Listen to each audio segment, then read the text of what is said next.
guys, welcome back to my channel. Ngasise ay haul macha ama katang tawjage haina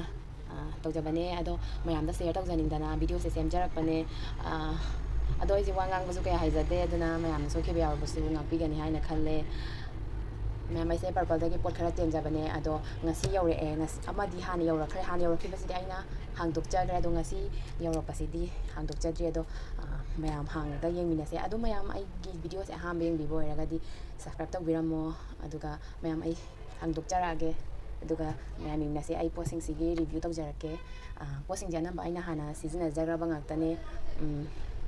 mayam adudi hangdokjarage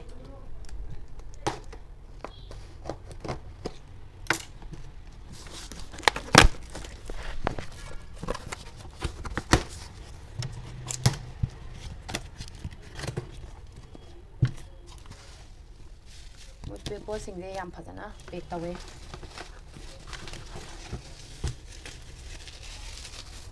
another elgoneski rose ki toner ko ai sizina jadri aduna ai sizina rakanda ma phai na trang phatte habado haijarake elgoneski ne rose ki toner 145 ne haijarake duga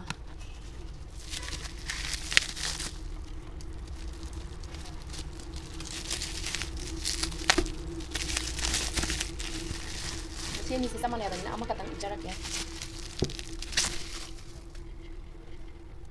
biotic advanced ayurveda biotic aduga magi MRP price na 135 ne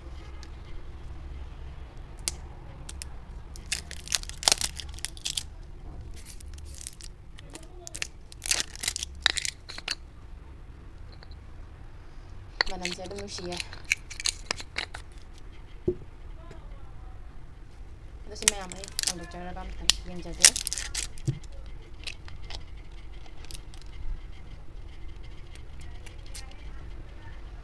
manamse yam kanna nusibadi oide ado nungbudi adum nusi yam kanna nusibadi oide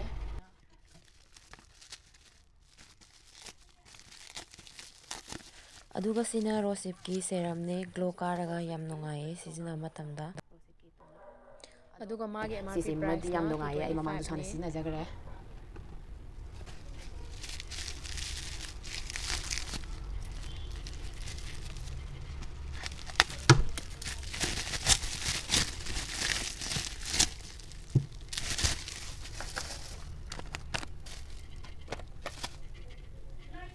sina green tea gi toner ne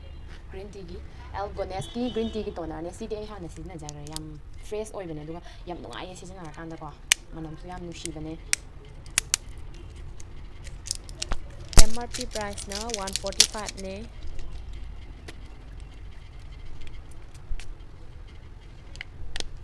ado mayam ai mathakta MRP price oina thajaramge ado poche adum offer adum leibane ado mayam nginase samana ba mene yawe ado mathak sena aroma magic ki SPF 30 ne aduga magi price aroma na magic ki 325 ne mayam sunscreen ne sungsoi soidana sizinabiyo sunscreen sizinaba kawbigano manam je khoi ma kaino manam do kai hai do no kaino ma dai cha na ba ma lai dai ne ko ado karpur de ma khere ga hoba thakpa adu be manam manam me duga sina build up marks si oily skin gi da makka yam pha bane si se ai mamang da hana sizina jagre hadi uring gumba kai gumba pimple gum thokpa mi sing do adu da yam kana bane ko si gel kaino magi MRP price na 135 ne yam hong bane mayam su try tobiyo ona kaino cheta ka do ne ba ko baby biotic advanced ayurveda biotic bioderma body wash ne ko ado si se body baby bubble bath sensitive mommy and baby bubble bath shower gel ne ba ko magi MRP price na only rupees 99 khaktane simadi ichagi oina chenjabane mayam su sizinabiyo duga mathang sidi sugar gi contour blush sugar gi contour blush ko magi set na 05 Coral Climax aduga magi MRP price na 345. Sisi yam nungaibane yam nasu dark oide ko hadi adum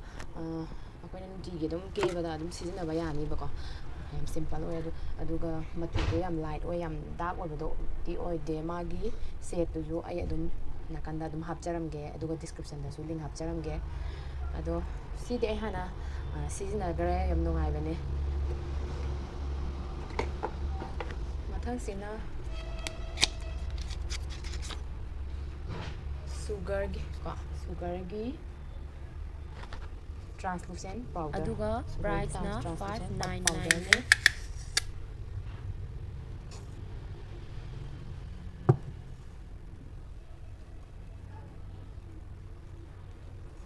biyo mayam udabra lele yam ngauwe habidi ngauraga wauraga ngauba nataba ma yam phajaraga ngauba ma leidane ko mayam sina orange gel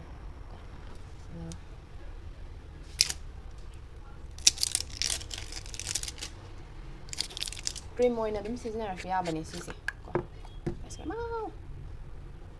MRP price na 215 ne. mana yam nushiye kano orange ki mana madum namme yamna nushiye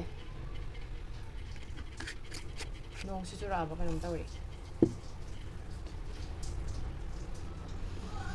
mana nushiye mayam khoi di kaze yam mamme bako mambado hadi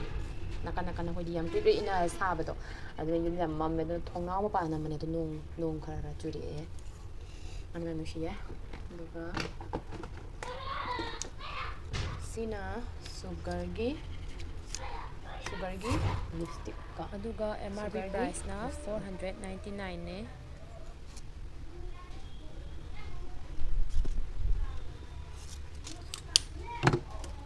Bio sugar gi lipstick ne magi set to so adum hajaramge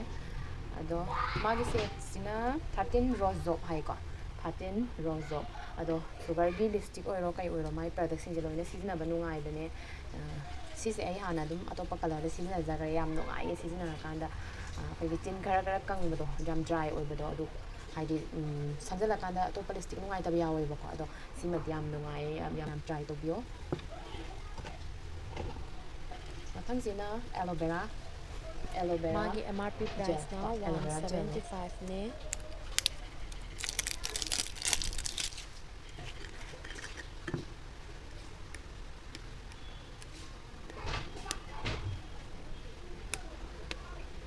hangyade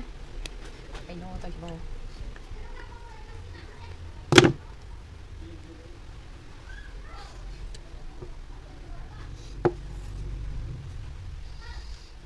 nushi mayam hejo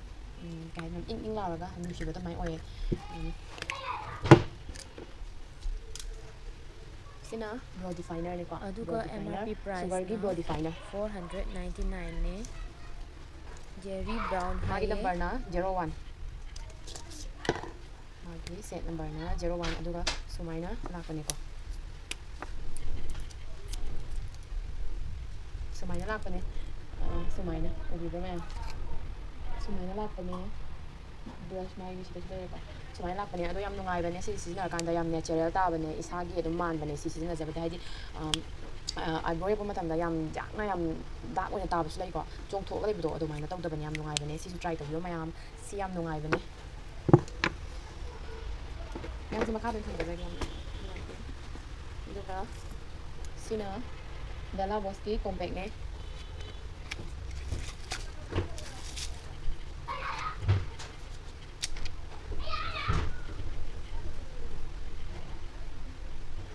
yang sedeng bio compact yam magi seche IRC or C002 ivory ni ko magi seche ado haidi thaba matamda kan khangdabane bako yam aidi yam thaba matamda yam light oiraga haidi yam wall thoa leibido mai daga adu mo complex ai isagi wina pamjade haidi kam thada ba manbado yam natural tabado adu wina pame adu si complex yam no ai mamon yam no honge adu magi price se 149 khatang ne piri se mayam try to bio yam no ngai bane sina basu sina glitter eyeshadow ne Swiss Beauty ko ado ma'am video lele glitter eyeshadow ne oh magi set je 05 rose gold retro wa aduga magi price na MRP price size na 199 do offer adum leibane sina loose fall pigment aduga MRP price na 199 ne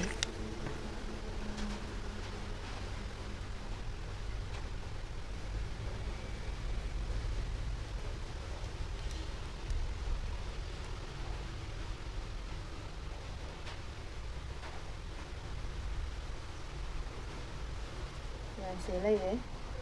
yam phazai yamna akhoi na haide lo homugum ba kai gum chatpada adum sizinaba yani haide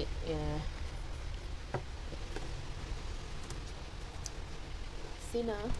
NY baby eyeshadow NY baby eyeshadow ne NY baby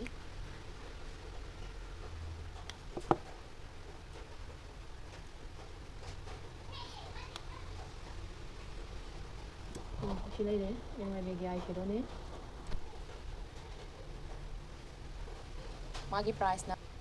125 yam honge ko aduga phazu phajaye thaba matamda ko aduga magi set number na Manhattan 5 haye ko Manhattan 5